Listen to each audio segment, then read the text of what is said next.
People will never understand about the level at which you operate. People don't understand what people like myself go through daily, and the insults and the attacks, and at every level. I started with nothing. My dad wasn't a lawyer. Would you say that there's a part of you that had to be sacrificed to become who you are today? I love to innovate. I think that if you stall and you don't do things that are new and you don't challenge yourself, then I call it a passerby. Is there ever anything that you have never said out loud, but you've carried it for a long time? Welcome. Thank you for being here with me today. I'm Arlyn Broche. The space is about depth. It's about truth. It's about the conversations that we sometimes don't say out loud, but we carry them inside of us.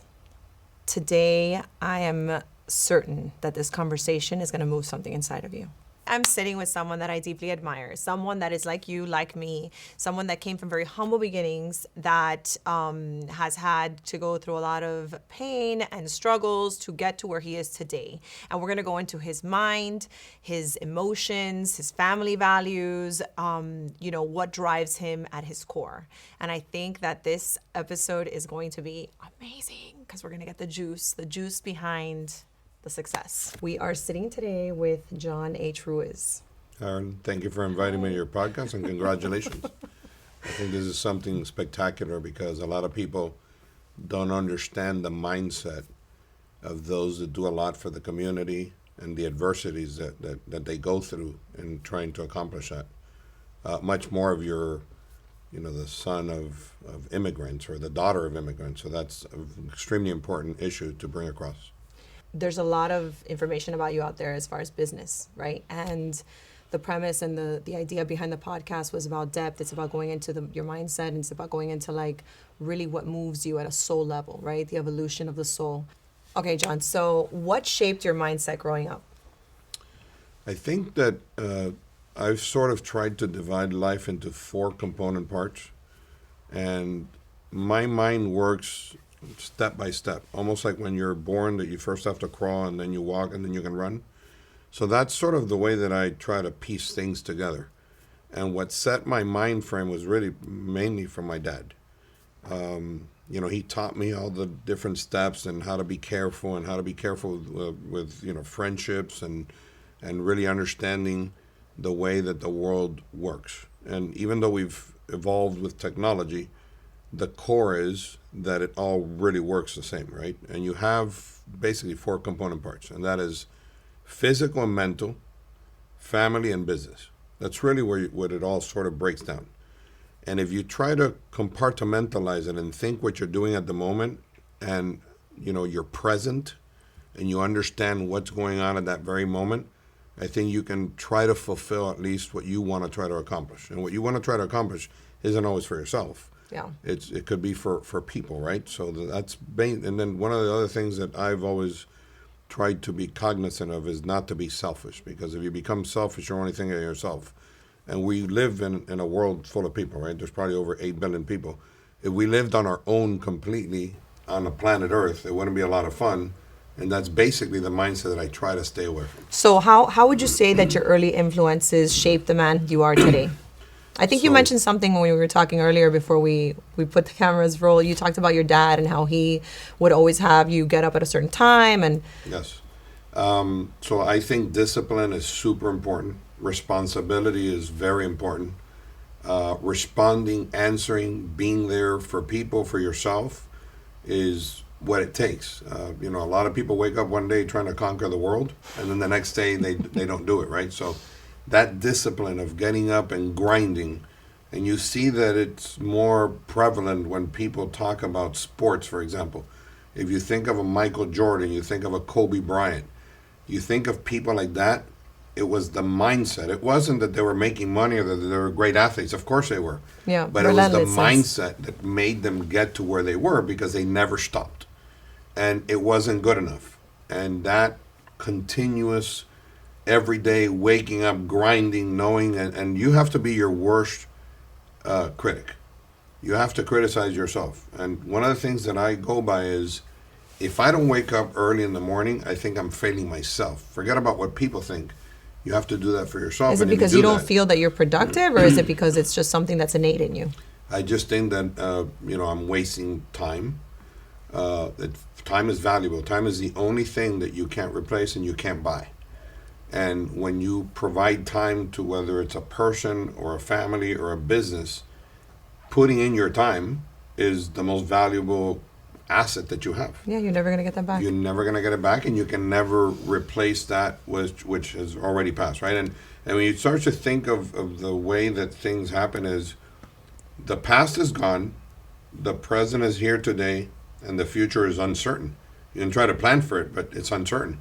So you got to be there and just do it. I think Nike came up with that slogan, just do it. I feel like when I see someone like you that has achieved certain things in life and also has like the other flip side of the coin where you have like your children and your family and you've created this full, round life, what internal shifts did you have to make to be or become the man you are today?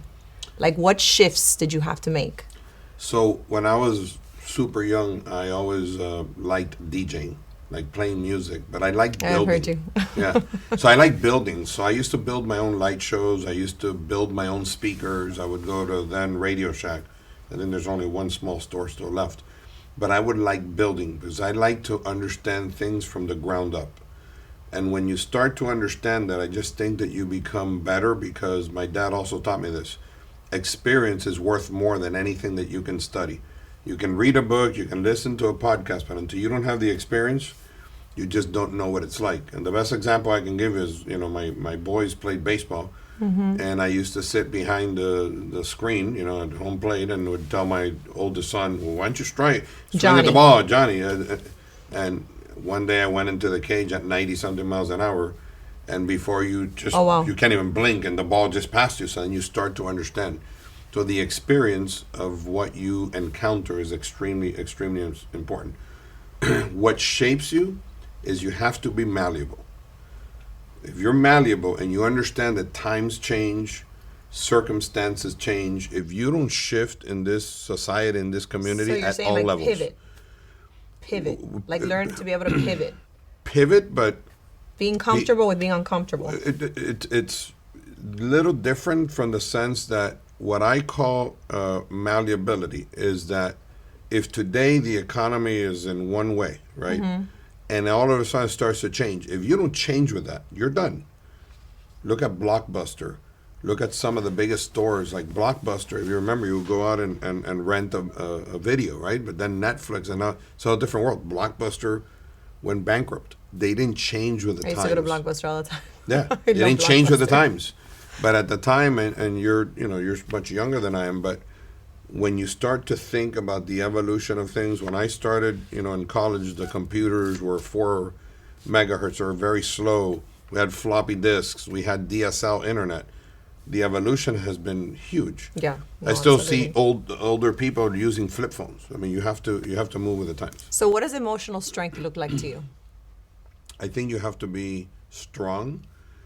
Not just physically strong, but mentally strong. If you're not mentally strong, and emotionally. So mentally, in my view, becomes a way of emotional strength. Because everything that we do, if you think about it, comes in really through your brain. So how you feel about a certain situation controls your emotion.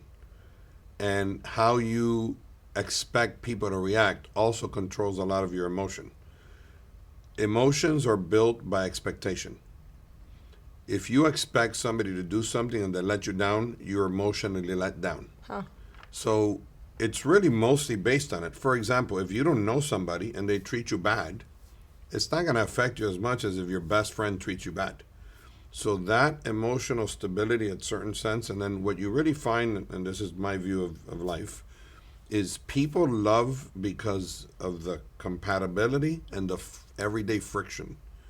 Because so what you're saying is that mindset can overcome an emotional situation? If you prepare for it. Like if I prepared that I don't care who it is, that I'm not expecting anything, and then they let you down, you're not going to be affected emotionally because you weren't expecting anything. But sometimes life hits you with things that emotionally affect you. And they affect you because you didn't expect somebody to treat you that way. You didn't expect for something to happen in the fashion that it happened. Right. So if, for example, a complete stranger told you off when you went on and walked into the sidewalk, you would be upset, but it would go away in 15, 20, 30 seconds. You just talk about, oh, they can't believe how they treated me. Right. Yeah. But if somebody that's your family member did it to you, or your best friend, Even quicker. so I think a lot of that, look, I think if we go back to the So question, would you say that you see yourself as more tough or more sensitive? it's odd. I'm both. I'm actually a very sensitive person because I build expectation of what people should do and how they should react.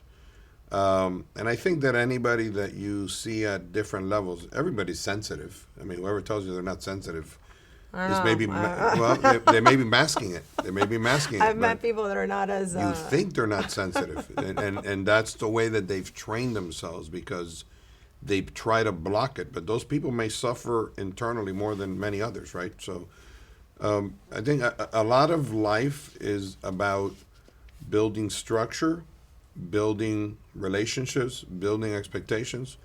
But what's worked for me is I'm very giving.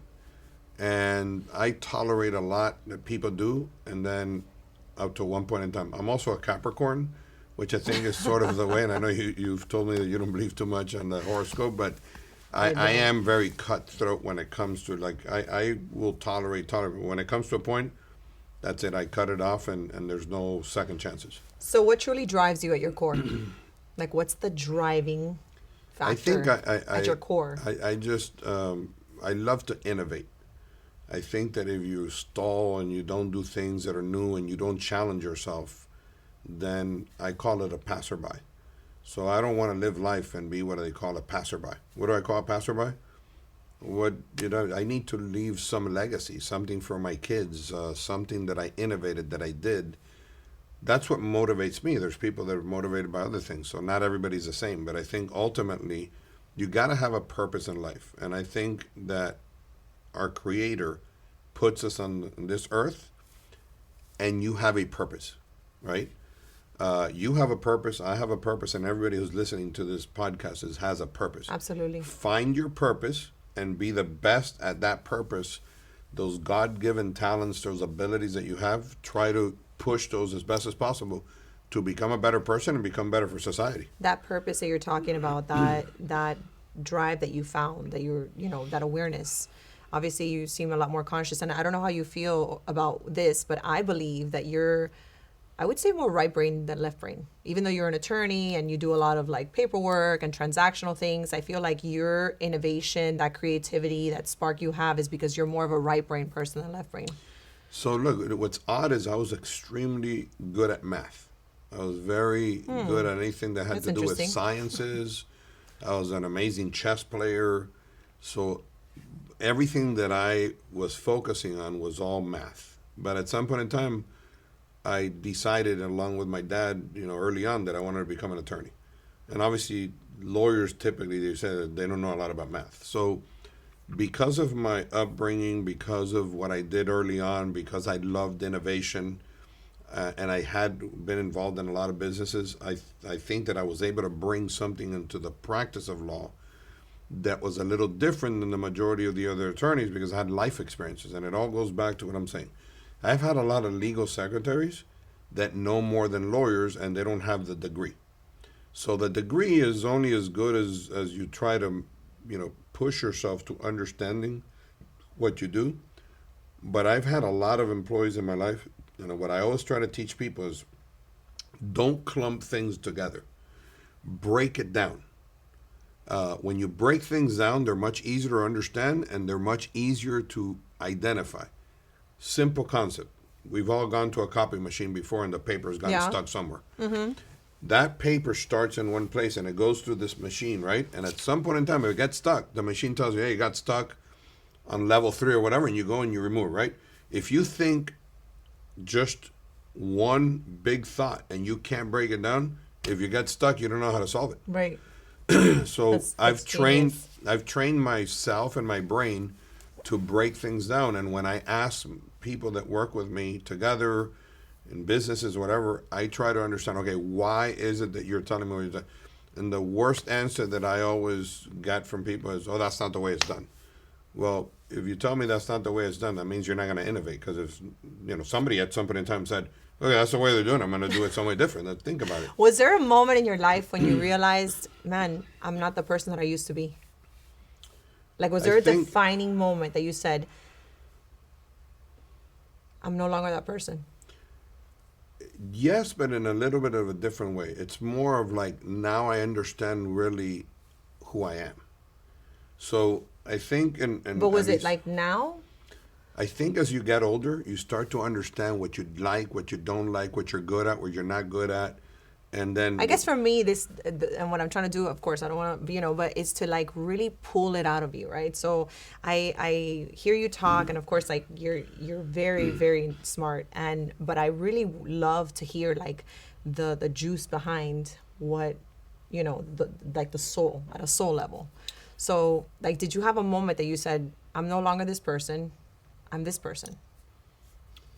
I don't know that I would have had that thought process. What I would have said to myself is, I know I'm not that person and I'm this person.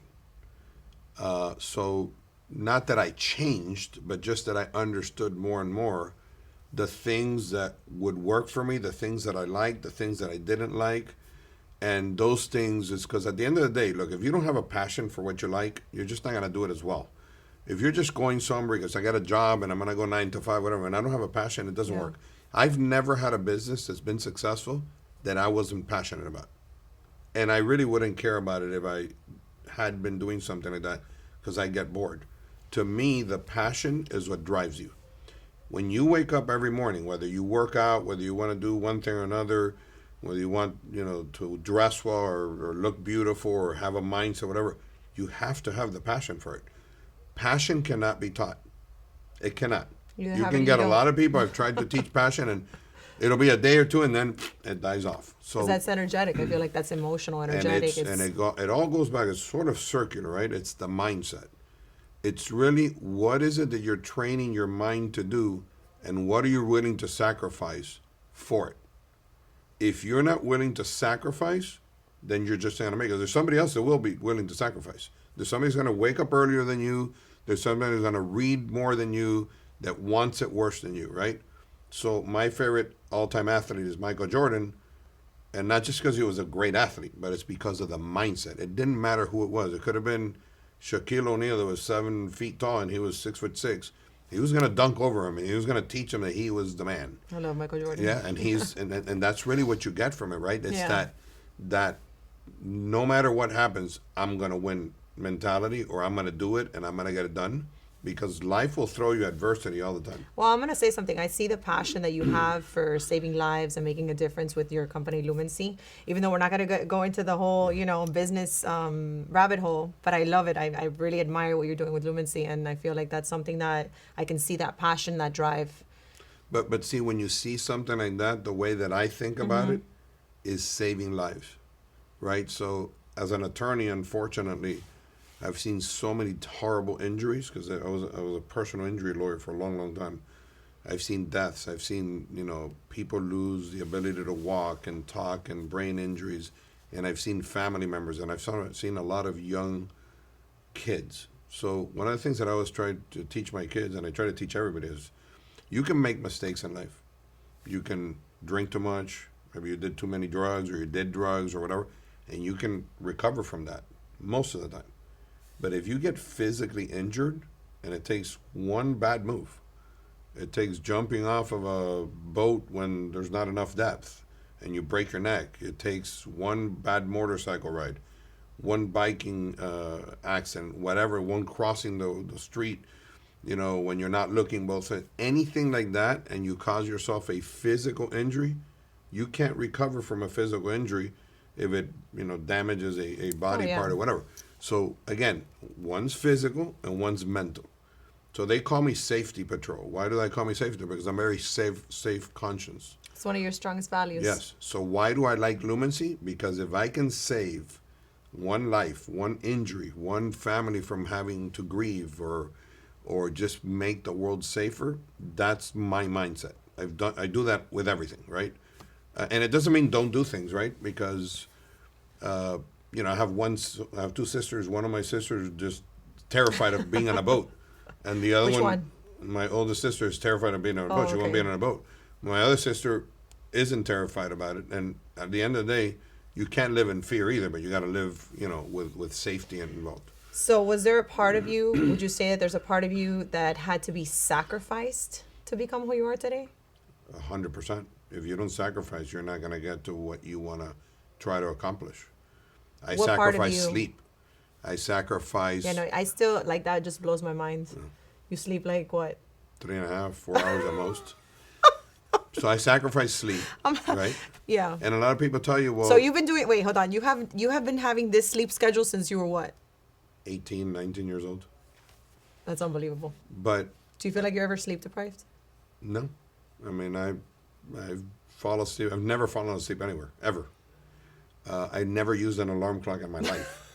I wake up, but, it's a mindset. It's really a mindset. If you really think about it, and I know that, biologically people say you're supposed to sleep, and I know I've heard all of that, right? Mm-hmm.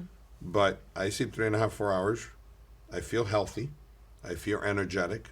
I very seldomly am tired. And that's just the way that I operate. But everybody's, I guess, biologically different. One of the things that I learned also, which is interesting, I did a lot of pharmaceutical litigation.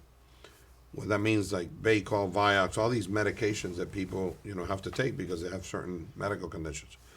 And you know what I learned? Because I represented thousands and thousands and thousands of people, and then I was involved in multi-district litigation. You see the whole entire nation taking a medication. Mm-hmm. And I tell my clients, I'm not a doctor, but I tell them there's no medication that will act or react the same way on my body that it will on yours.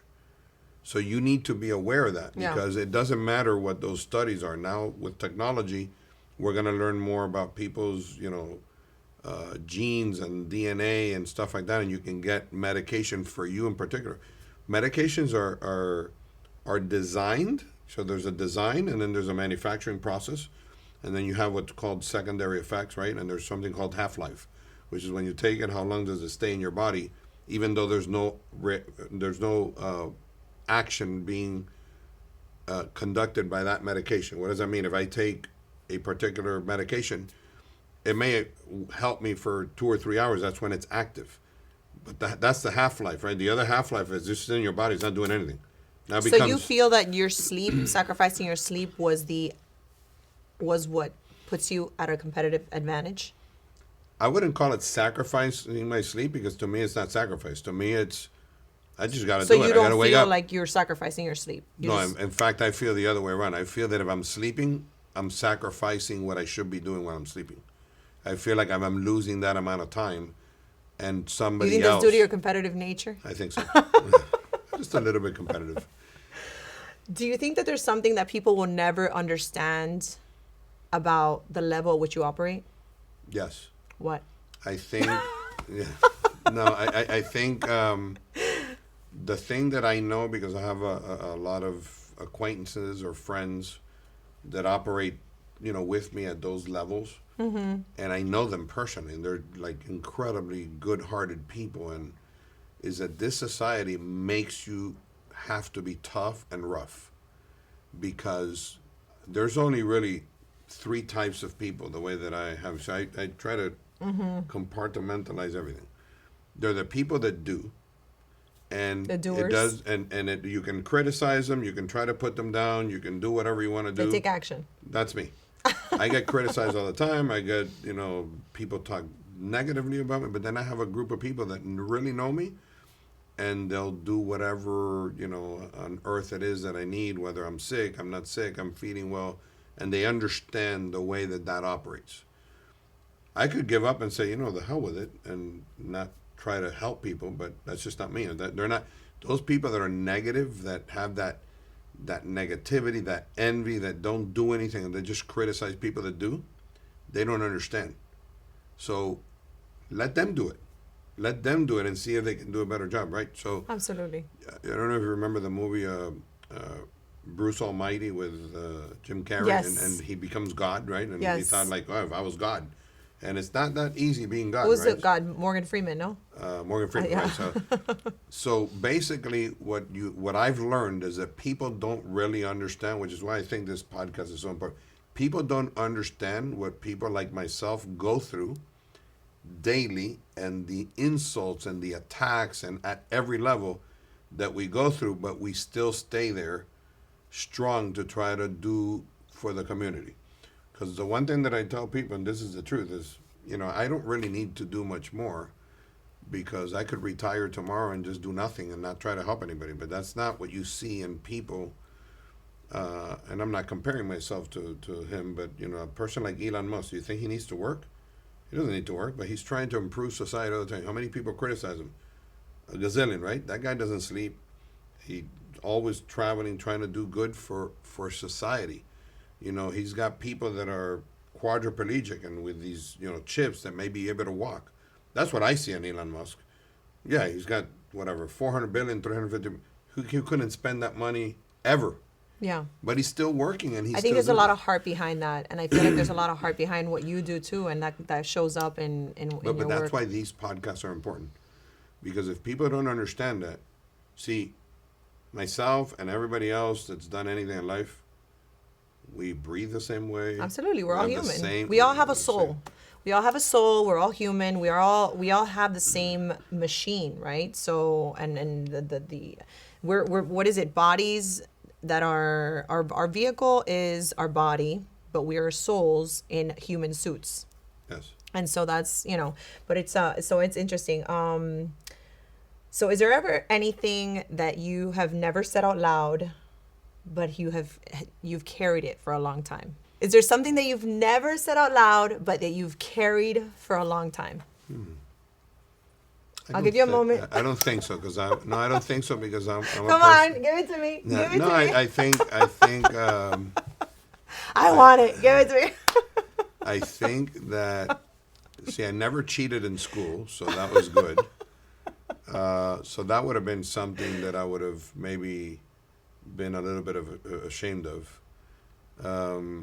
I don't think so. I'm a person that pretty much tries to communicate what I feel at the moment, and I try to... I'd say you're pretty straightforward. Yeah. You're a straight shooter. Yeah, I will tell people, and sometimes people... That's why I ask you, because I mean, you think about it, you're saying it, right? That's John. Here's the one thing that I will tell you, whether it's my kids, whether it's, my best friend, my sister, whatever, I don't take laziness well. I don't like lazy people. I don't like procrastinators. I don't like people who give excuses, because to me, an excuse is a way of telling me I didn't try hard enough. I didn't try to fix the problem.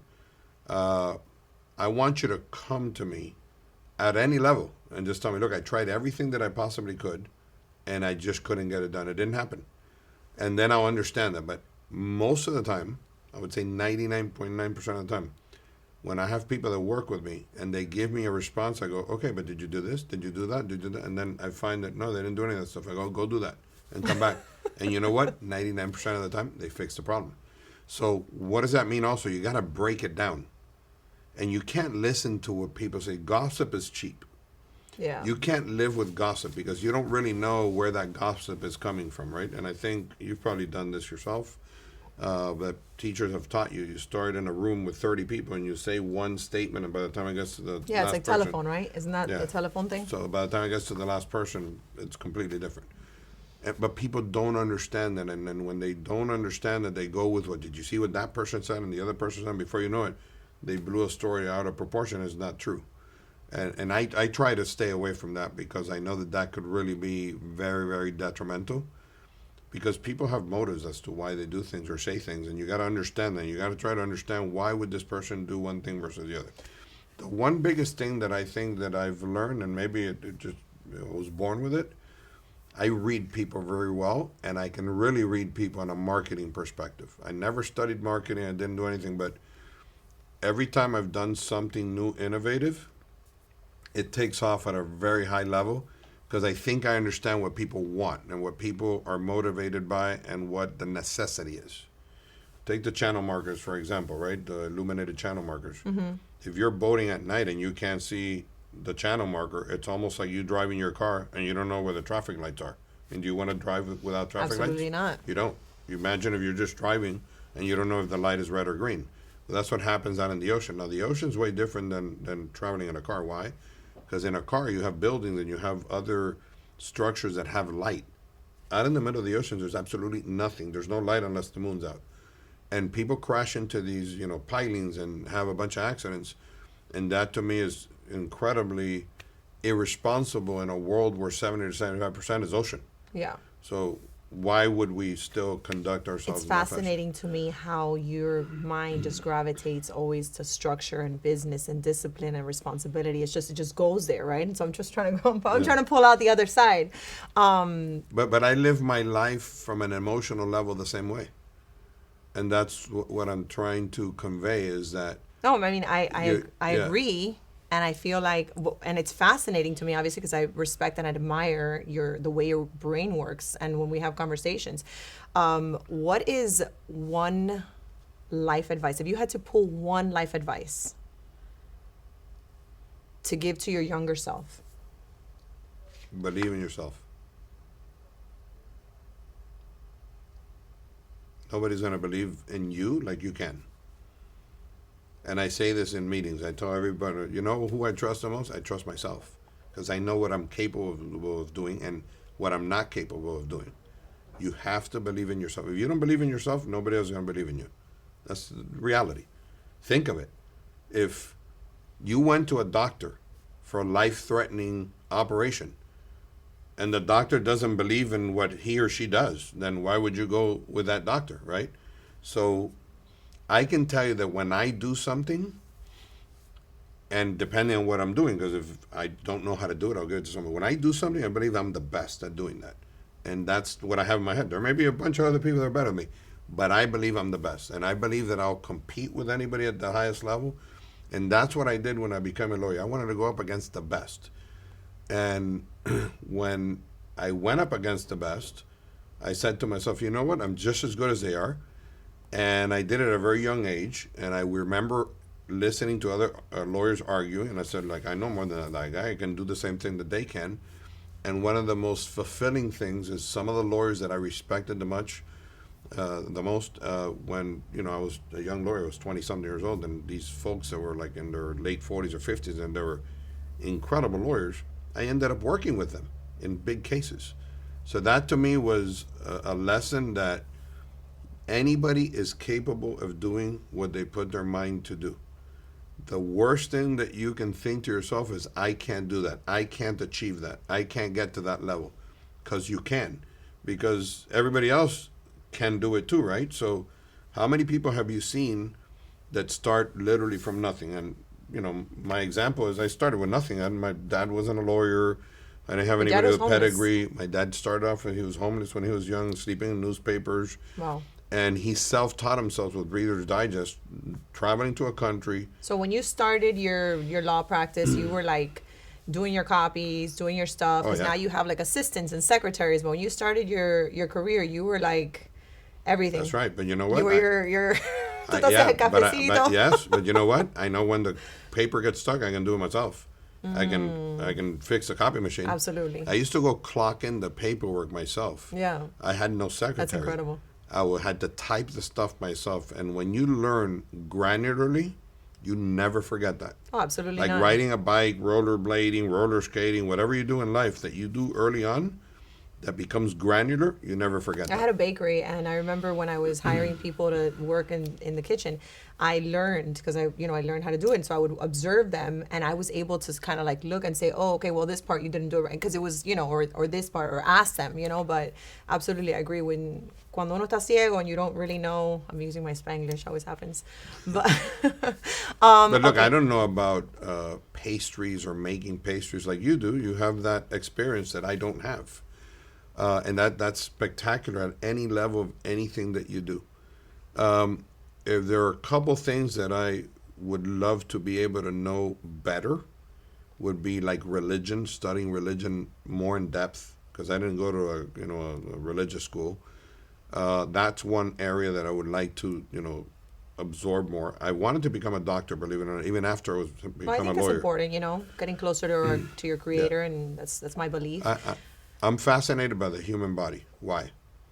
I'm fascinated because people don't sometimes think about, they talk about AI and AI is going to do this and but at the end of the day, AI was created by human machine. beings. So the one thing that we've never been able to do is reproduce a human brain or a human. Do you understand how many nerves and functionality we as a human being have? It's remarkable that I can be sitting here with you and that my brain is telling me like answer or move your hands, and like those are things that are just remarkable from something that's created by a man and a woman and some higher being. That's really remarkable when you start to think about it. All those connectors and the electrical impulses and then but when you open a human being up, it's not like a machine or anything. You can't it's Well, that's the whole thing. The soul, the soul, the body, right. the heart, the mind. So to me, that's fascinating. I wanted to become a doctor to understand that even more. But obviously, I was doing so many things I couldn't go to medicine. Do you think that's a medicine? Isn't that more like anatomy? You're talking about. Well, I mean, to me, medicine is anatomy. You got to, understand how everything works, and the functionality of what the brain does, what the heart does, what the organs do, what everything. Because the soulless tissue. body is just a body. Yeah, and then you have some deep thoughts, right? Like, what is the soul? The soul is something that you can't touch. Right. You can't touch it. But it's there. I know. Without the soul, it's like that's where we're all different. That's right. And the soul. But some of us sleep 3 hours and some of us sleep 8 hours. But look, the soul is an evolution of what your experiences are. A lot of it is about your experiences. Do you believe that there's strength in vulnerability? Absolutely. I think we're all vulnerable. We all are. Some people try to mask it. Some people show it. But the strength in showing it. Absolutely. I mean, I cry, and I don't have any reservations about doing that. You cry on command? If you hit me hard enough, yeah. No, but I think I'm a pretty emotional person, depending on what the topic matter is. But I get very attached to people from different sort of views of what I'm doing. Like I could be attached to people at work, and it's not a family member, but I work with them so much, and you start caring about them, you understand their family and what they do. That one of the things that I think my parents taught me this is to be appreciative. You're an empath? Would you say you're an empath? Yeah. So I think what happens is that you can't think that because you have money you're better than somebody else. And that's one of the things that I've seen in our society that to me is pretty ugly, and a lot of times I find grotesque. I don't want to go to a restaurant and treat the waiter bad simply because I can be sitting at that restaurant and pay for the meal. I don't think that's appropriate because that person has a family. That person has their own life and their own issues and their own reason why they're in that situation. We're not all as fortunate. We all don't all have the same opportunity. And for you to do something like that with a person that in your brain you think is inferior to you is not right. I don't believe that I'm better than anybody else. That world goes round and round. You never know. That person might be the one that may save you the day of and tomorrow. I'm going to tell you a story about that in a minute. I don't believe that I'm better than anybody else. I just believe that I can do certain tasks better than other people. Tasks. Like what? Like if I'm practicing law, I can do that particular task. So aside from law, like what other tasks? There's a million things. Like, in my younger age, I was super fast runner. So I could run faster than somebody else. If you were playing a sport and you wanted a fast runner, it was me. You play chess. So you're competitive at all levels. I'm competitive because I know the areas that I believe to be better than others to complete that either game or task, whatever you want to call it. But I don't think I'm better than another human being just because I'm me. So would you say it's more important to have the heart of a lion or the mind of a genius? Either or. I think you have to have both. No, you have to pick one. I think heart. Oh, wow. Because the heart can overcome some of the aspects of being a genius. But if you're a genius and you have no heart, you're not going anywhere. Because you don't care. And you don't have the heart to continue using that intelligence for the right reasons. There's a lot of really bad people that are really smart. That's because they don't have a good heart. But if you have a good heart, you can I rather have an employee that has a great heart and has responsibility and that drive, and maybe not as smart, than having a genius that you can't rely on. They don't have a good heart, and they don't have, basically what they say, have your heart in it. There's a reason why they have your heart in it, and that's because it's important. I think that that's really important because, look, you don't know who's who until you're in a time of need, and that's heart. If not, what do I care to have the smartest person next to me, and the time that I need them, they're going to take off? I have somebody with a good heart, because they may not be as smart, but they're going to back me up, and they're going to have a good heart. And when you have people around you that have good hearts, you're always going to have a good result. And here's what my dad taught me also. There's no good business with a bad man, and there's no bad business with a good man. So if you have a great business with a good person, then you're golden. If you have a bad business with a good person, you're still golden, because that person is going to react and act the right way. If you have a great business with a bad person, that bad person is going to try to steal from you. They're going to try to, envy you. They're going to try to do whatever it is, and ultimately it'll break apart. And obviously, if you have a bad business with a bad person, then you're really, So in a listening bad shape. to you talk today, I've gathered that you're a man you have strong family values. You're a man of heart. You're passionate. What do you think is the reason you were put on this earth? To help others.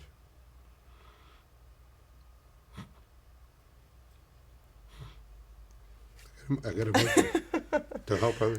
Wow.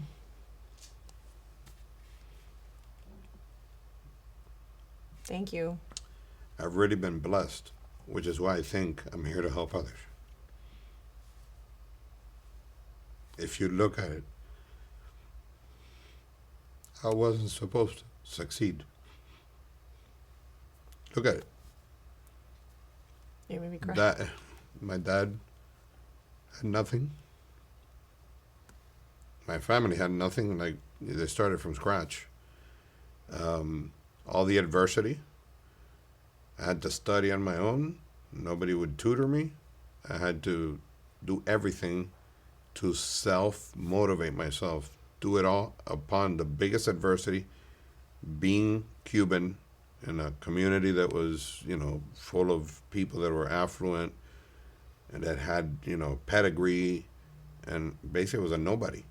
And starting to practice law, being a nobody with nothing, with not 2 cents to my name, with having to work to give, my time instead of rent, because I couldn't pay rent.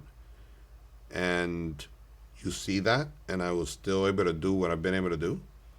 It tells me that I was here to help people, help others, because the truth of the matter is that, I can help myself, but I've super fortunate that I can go sell lemons in an intersection, and I'll be the best lemon seller that there is. And that's just, that's a God-given talent.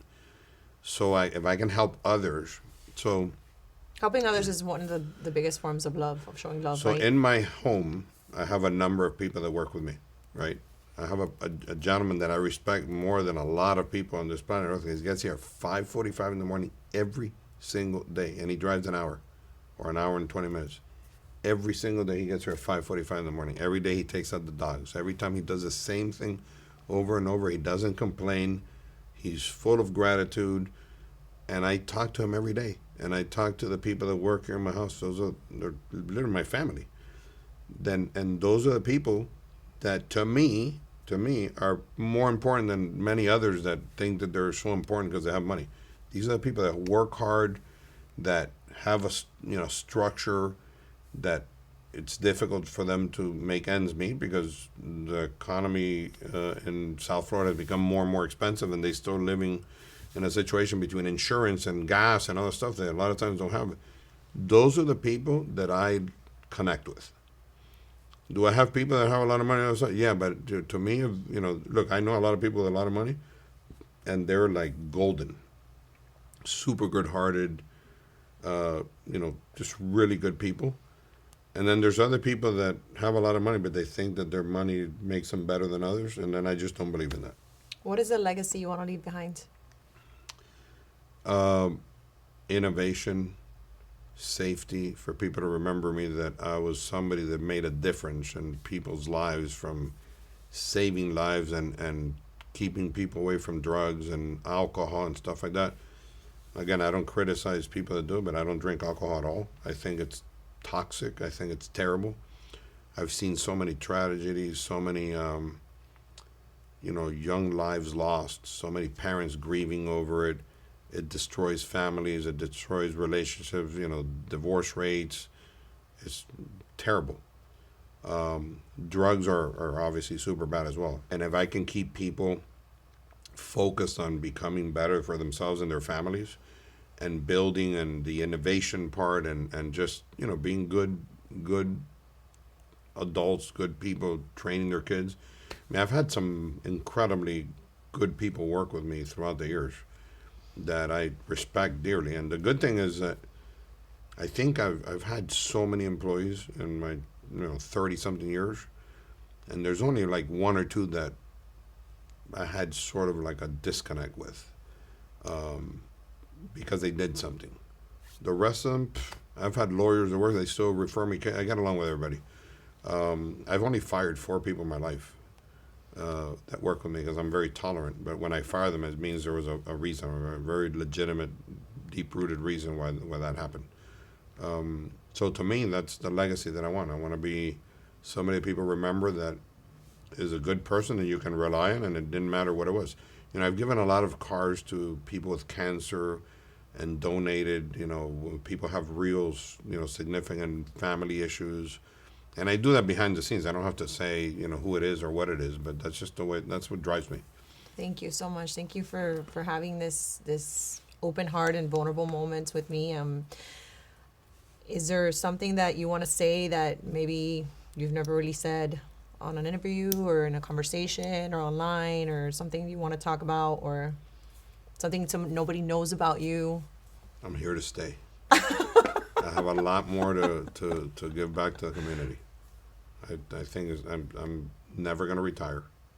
People are wondering, I'm not going to retire. I'm not a person to retire. I love doing what I do. I'm super passionate about the stuff that I do. And the only things that sort of make me upset or disappointed is the people that work with it don't get it executed. Because that's why I told you earlier that I hate when you say I couldn't do that. That's not the way it gets done. My mind works like you can do it. It's going to happen. And I think when you start listening to people that have done, created businesses, you got to just go and do it. You can't wait for the perfect situation, right? Whether it's your podcast, you can't wait for the perfect light setting and the perfect background. And it doesn't matter, because we're all human, and it's okay to not be perfect. Yeah. But it's not okay to stay home and do nothing and just rely on others. You can't. You can't be a passerby. You have to contribute to society, to the community, at whatever level. It doesn't matter. I agree. I always say it's a paralyzation from analyzation, It's like childbirth. It's messy, but it's beautiful. It comes out beautiful. Nature, it's messy and it's perfect. Yep. So, well, thank you so much for today. Well, congratulations to you. I'm sure that you're going to have a very, very successful podcast moving forward. I've gotten to know you pretty well. You're very smart. You're very good-hearted also. Thank you. Obviously, you're a drop-dead gorgeous woman, and, with a good head on her shoulders, and you're a great mother also. So all the success to you in the world. Thank you. Thank you, John. Thank you. All right, well, I hope you enjoyed this podcast today and you took something from it. I know that a lot of people are going to resonate and really grab from what you said today. So thank you, John, and thank you for being here with me today.